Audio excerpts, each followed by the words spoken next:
दोस्तों नमस्कार। मैं हूं एडवोकेट ओम प्रकाश सांडिल्य। दोस्तों, आप सभी ने ये कोर्स परचेज किया है, इसके लिए आप सभी का धन्यवाद। और इस कोर्स के शुरू में ही मैंने ये बताया था कि हम लोग बीएनएस की सारी सेक्शंस को स्टेप बाय स्टेप बिल्कुल सरल भाषा में समझने वाले हैं। दोस्तों, हमारे जो भी नए अधिवक्ता साथी हैं या जो लॉ स्टूडेंट्स हैं, उनके पास समस्या ये थी कि जब से ये कानून चेंज हुआ तब से उनको बीएनएस को लेकर बड़ी प्रॉब्लम होती थी। और बीएनएस की बेयर एक्ट भी अगर वो पढ़ रहे हैं तो उसका जो लैंग्वेज है वो इस प्रकार का है कि सामान्य व्यक्ति उसे समझ नहीं सकता है। उसके लिए आपको बहुत परिपक्व अगर आप होंगे तब जाकर उस लैंग्वेज पर आप पहुंच पाएंगे, जब 2 4 10 साल आप प्रैक्टिस करेंगे। हमारा इस कोर्स का उद्देश्य ये था, जो मैंने शुरू में भी आपको बताया था, कि इस बीएनएस के सारे सेक्शंस को इतने आसान शब्दों में आपको समझा दिया जाए कि कभी आप उसको भूले ही नहीं। तो दोस्तों, उसी क्रम में आज हम लोग चैप्टर 1 की बात करेंगे। बीएनएस का जो चैप्टर 1 है उसमें 1 से लेकर 3 तक की धाराएं हैं। उसी एक चैप्टर पर आज हम लोग बात करेंगे। उस चैप्टर को बिल्कुल आसान और सरल भाषा में समझेंगे। तो आइए दोस्तों, वीडियो को शुरू करते हैं।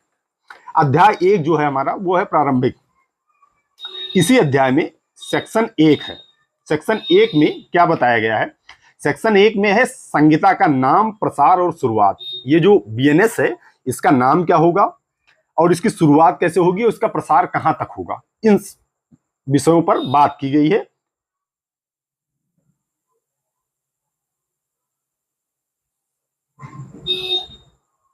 पुरानी जो आईपीसी थी अपनी, उसके सेक्शन 1 2 3 4 5 ये थे। नए कानून को भारतीय न्याय संहिता 2023, सेक्शन 1 ही मैं पढ़ रहा हूं, आपको वहां लैंग्वेज में नहीं जाना है, बिल्कुल आसान भाषा में आपको बता रहा हूं।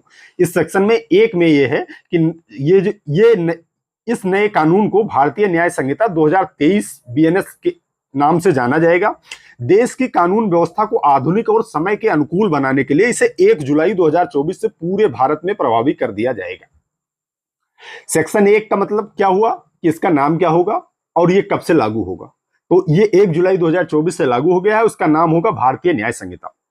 अब यह कानून कहां कहां और किस पर लागू होगा, इसी सेक्शन 1 के सब क्लॉज में ये सब चीजें डिफाइन की गई हैं। तो ये कानून कहां और कैसे लागू होगा, आइए हम आपको 4 बिंदुओं के माध्यम से बिल्कुल आसान भाषा में बताते हैं। आप लोग बगल एनिमेशन भी चल रहा होगा, उसको भी देख रहे होंगे। पहला है ये भारत की भौगोलिक सीमा पर, भारत की भूमि के भीतर किसी भी व्यक्ति, चाहे वह भारतीय हो या विदेशी हो, द्वारा किए गए अपराध पर यही कानून लागू होगा। पूरे भारत की भौगोलिक सीमा पर लागू होगा, यानी पूरे भारत में अगर कहीं भी कोई भी अपराध हो रहा है तो ये बीएनएस प्रभावी होगा, चाहे वो व्यक्ति भारत का हो चाहे वो व्यक्ति भारत का ना हो। अगर कोई विदेशी भी आकर भारत के भूमि पर कोई अपराध करता है तो उसके खिलाफ जो एफआईआर लिखी जाएगी वो बीएनएस में ही लिखी जाएगी। दूसरा, ये समुद्र और आसमान में भी ये लागू होगा। अगर कोई अपराध भारत में रजिस्टर्ड किसी जहाज, शिप या हवाई जहाज, एयरक्राफ्ट पर होता है, भले ही वह घटना के समय दुनिया के किसी भी कोने में हो, उस पर बीएनएस के तहत मुकदमा चलेगा। जो शिप है अपनी, अगर वो भारत में रजिस्टर्ड है, भारत से खरीदी गई है, तो अगर उस शिप पर कोई अपराध होता है तो वो शिप अगर अमेरिका भी गई हुई है तब भी उस व्यक्ति के खिलाफ बीएनएस में ही मुकदमा लिखा जाएगा। हवाई जहाज कोई अपनी यहाँ की रजिस्टर्ड है, एयर इंडिया की मान लिया हवाई जहाज है, वो लंदन जा रही और लंदन पहुंचकर, हवाई जहाज के अंदर की बात है, लंदन पहुंचकर या लंदन के रास्ते में ही अगर कोई अपराध होता है तो उस समय जो मुकदमा लिखा जाएगा वो बीएनएस के ही तहत लिखा जाएगा। तीसरा पॉइंट है डिजिटल और साइबर मामला। यदि कोई भारत के बाहर बैठा कोई व्यक्ति विदेशी धरती से भारत के कंप्यूटर सर्वर या डिजिटल नेटवर्क को निशाना बनाता है तो वह भी इस कानून के दायरे में आएगा।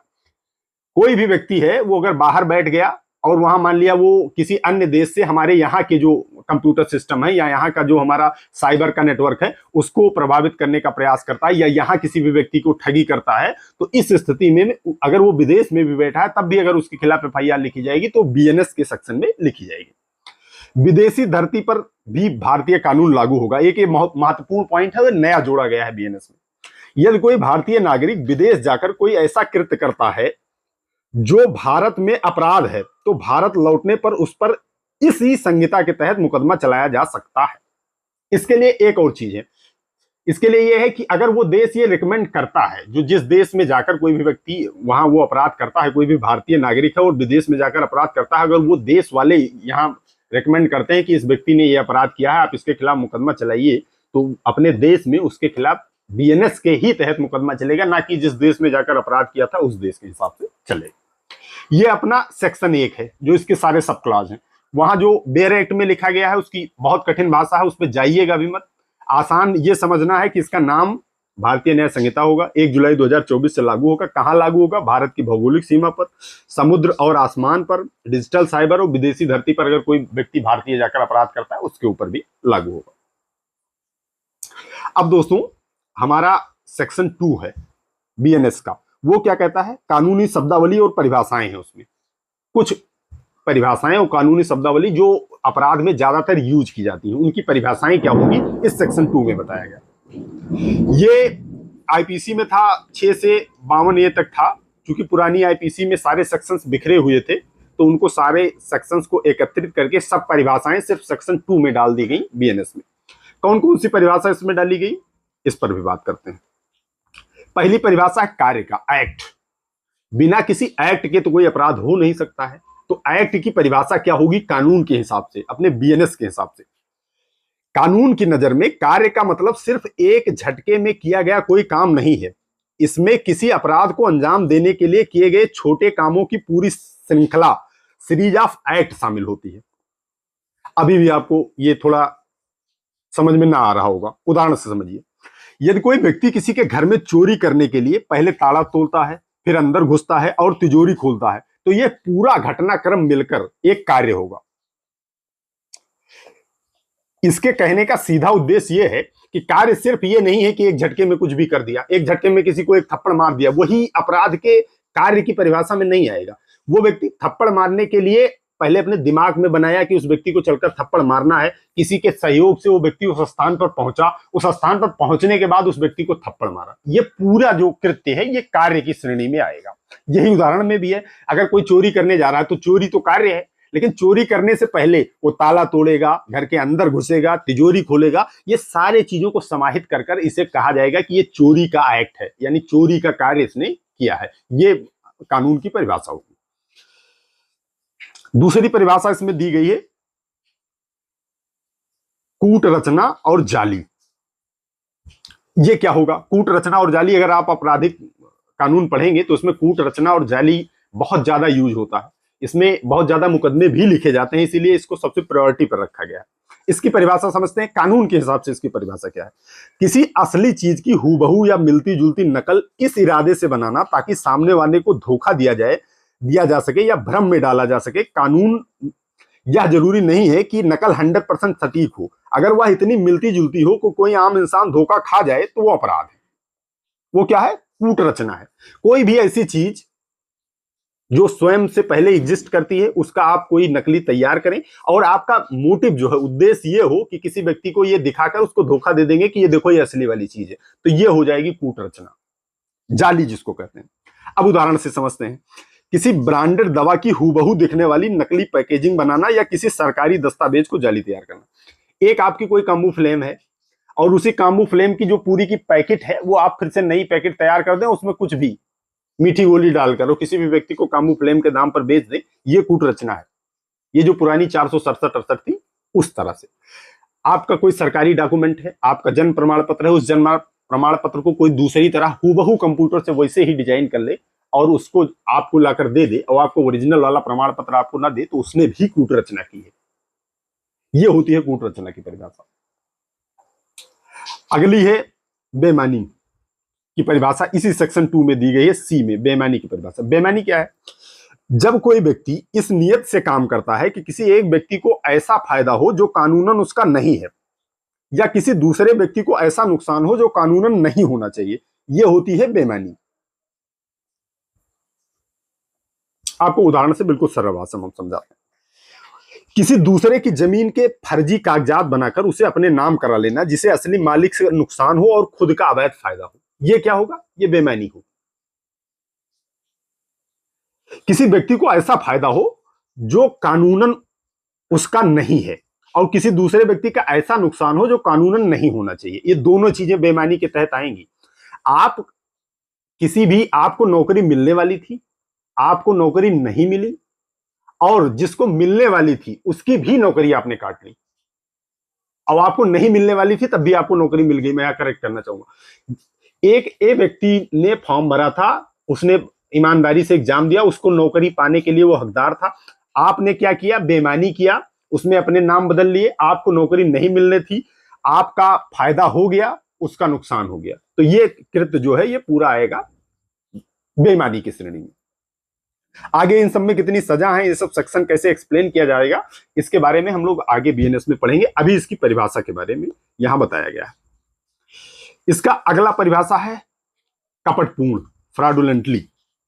इसका क्या अर्थ है, किसी कार्य को केवल और केवल धोखे के इरादे से करना। सिर्फ किसी व्यक्ति को धोखा देना हो, अगर कोई ऐसा कृत्य आप कर रहे हैं तो वो होगा कपटपूर्ण कृत्य, यानी फ्रॉडुलेंट कृत्य। उदाहरण से समझते हैं, किसी को झूठ बोलकर किसी प्रोडक्ट की नकली क्वालिटी बताना ताकि वह खरीद ले। आपके किसी प्रोडक्ट में कोई दम नहीं है, एकदम उसमें खड़िया मिट्टी भरी हुई है, लेकिन आप वो बता दें कि ये इतनी बड़ी औषधि है कि इससे आपकी गंभीर बीमारी ठीक हो जा सकती है, और वो व्यक्ति उसमें आपके झांसे में आकर वो खरीद ले, तो ये आपने उस व्यक्ति के साथ क्या किया, कपट किया। ये कानून की परिभाषा में। दूसरा उदाहरण, किसी को फर्जी वादा करके उससे पैसे लेना जबकि पूरा करने का इरादा ही नहीं था।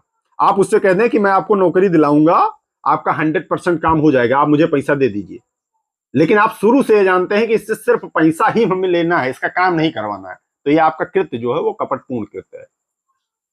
अगला उदाहरण, किसी दस्तावेज को जाली बनाकर उसे असली बताकर किसी को धोखे में डालना।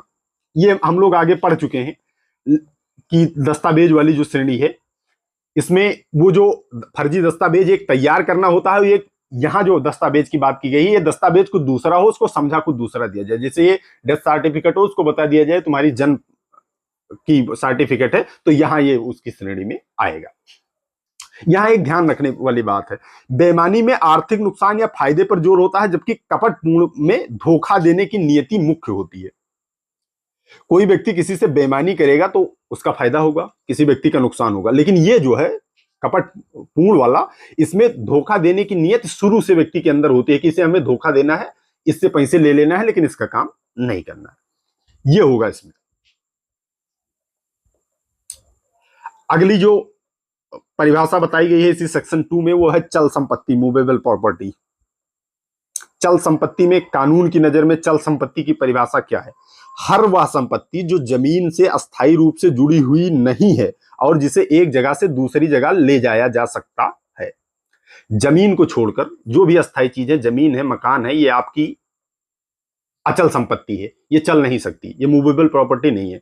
लेकिन जो चीजें चल सकती हैं वो चीजें होंगी चल संपत्ति कानून की परिभाषा में। उदाहरण, जैसे नगद पैसे हैं, नगद पैसे वो चल संपत्ति होगी। गाड़ी जो आपकी है वो चल संपत्ति है। गहने जो है आपके वो चल संपत्ति है। पेड़ से काटकर अलग की गई लकड़ी, पेड़ जो है वो अचल संपत्ति है, लेकिन पेड़ से अगर लकड़ी आपने काट ली है, उसके बोटे बना लिए हैं, तो वो चल संपत्ति के दायरे में आ जाएगा। अगला परिभाषा इसमें दिया गया है सेक्शन 2 में, लोक सेवक का, पब्लिक सर्वेंट। पब्लिक सर्वेंट कौन होगा, इसमें हर वह व्यक्ति शामिल है जो सरकार या जनता के प्रति अपने कानून की जिम्मेदारी निभाने के लिए पद पर आसीन है, वो होगा लोक सेवक। और लोक सेवक के लिए कुछ अलग प्रावधान बीएनएस में किए गए हैं, वो हम लोग आगे सेक्शन में पढ़ेंगे। अभी आप ये समझिए कि लोक सेवक होता क्या है।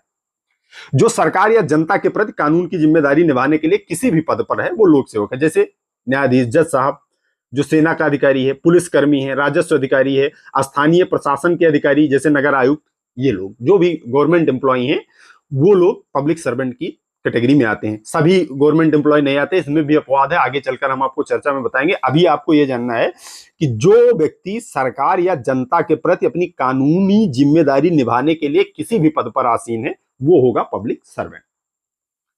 सेक्शन 2 में यही बताया गया है जो मैंने आपको बताया, बिल्कुल आसान भाषा में। बाकी उसमें और चीजें लिखी हुई हैं, कठिन शब्दों में लिखा हुआ, उस पर आपको ध्यान नहीं देना है। सेक्शन 2 से संबंधित कोई भी क्वेश्चन आता है या सेक्शन 2 या 1 का कहीं प्रयोग करेंगे तो इतनी ही चीजें उसमें आपको ध्यान रखने योग्य है। सेक्शन 3 जो हमारे बीएनएस में बताया गया है वो है साझा इरादा और संयुक्त दायित्व। पुरानी आईपीसी में ये सेक्शन 34 था, सामान्य आसन। इसकी व्याख्या समझते हैं, ये है क्या। ये धारा क्राइम पार्टनरशिप की है। जैसे कई लोग मिलकर अगर अपराध करते हैं तो उन्हें दंड कैसे मिलेगा, ये आईपीसी की सेक्शन 3 में बताया गया। ये धारा क्राइम पार्टनरशिप के सिद्धांत पर काम करती है। जब कई लोग मिलकर पहले से योजना बनाकर एक ही साझा इरादे, कॉमन इंटेंशन को पूरा करने के लिए कोई अपराध करते हैं, तो कानून यह नहीं देखता है कि किसने कितना बड़ा रोल निभाया। मान लिया किसी को डकैती करनी थी, बैंक लूटनी थी, जो आपको ये बगल इमेज में दिख रहा होगा, बैंक लूटना था। और बैंक लूटने में सभी लोग साझा इरादे से उस जो बैंक लूटने का अंजाम है उसको पूरा करने के लिए वहां पहुंचे थे। तो जो व्यक्ति बाहर गाड़ी लेकर खड़ा हुआ था, अंदर लूटने नहीं गया था, वो भी उतना ही अपराधी होगा जितना अंदर जाकर जिसने तिजोरी तोड़ी थी। ये इस सेक्शन का उद्देश्य है। एग्जाम्पल यहां दिया गया है, यदि 4 लोग मिलकर बैंक की डकैती की योजना बनाते हैं, जिनमें 2 अंदर, जो मैंने आपको बताया, दो अंदर जाकर बंदूक तानते हैं, एक पैसे समेटता है, चौथा बाहर गाड़ी स्टार्ट करके केवल पहरा देता है, तो कानून के नजर में चारों डकैती की एक समान सजा मिलेगी। बाहर पहरा देने वाला ये नहीं कह सकता है मैंने तो किसी को हाथ भी नहीं लगाया है। ये हमारे नए कानून में ये चीजें जोड़ी गई, यही खूबसूरती है।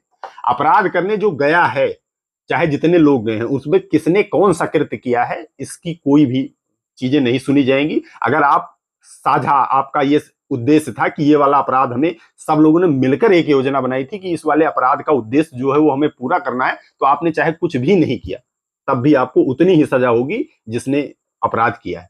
किसी भी व्यक्ति को मान लिया हत्या करने के लिए सारे लोग योजना बनाए कि उसको फलाने वाली पुलिया पर मिलकर हत्या कर देंगे। वो बाइक से गए, एक व्यक्ति बाइक लेकर खड़ा है कि 2 लोग उसको मारकर और बाइक पर उसको बिठा लेगा, लेकर चला जाएगा। जो बाइक पर खड़ा है उसने उसको छुआ भी नहीं, उसको एक थप्पड़ भी नहीं मारा, उसने कुछ कृत्य भी नहीं किया, लेकिन ये सेक्शन 3 ये कहता है कि उस व्यक्ति को भी उतना दंड मिलेगा जितना उस व्यक्ति ने, जो व्यक्ति हत्या कर रहा था, उसको मिलेगा। ये हमारे सेक्शन 3 का मोटिव। अब दोस्तों चैप्टर 1 में 3 ही सेक्शन डाली गई हैं। आईपीसी की जो अदर अलग अलग सेक्शन थी उनको समाहित करके पहला चैप्टर सिर्फ 3 सेक्शन का बना दिया गया। और मैंने ये फैसला किया है कि हर चैप्टर की अलग अलग वीडियोज आपको अगर दी जाए तो आपके लिए ज्यादा आसान होगा, छोटी छोटी वीडियो आप तक पहुंचती रहेंगी। तो दोस्तों अब अगली वीडियो मिलेंगे चैप्टर 2 के साथ में। तब तक आप सभी लोग अपने स्वास्थ्य का ख्याल रखें। ऐसे ही आप लोग कानून सीखते रहिए। आप हमें फीडबैक भी अपने कमेंट के माध्यम से या मैसेज के माध्यम से देते रहिएगा। अगर इसमें कुछ सुधार करना है वो भी सुझाव आप लोग हमें प्रेषित करिएगा, हम जरूर उसे सराखों पर रखेंगे। बहुत बहुत धन्यवाद।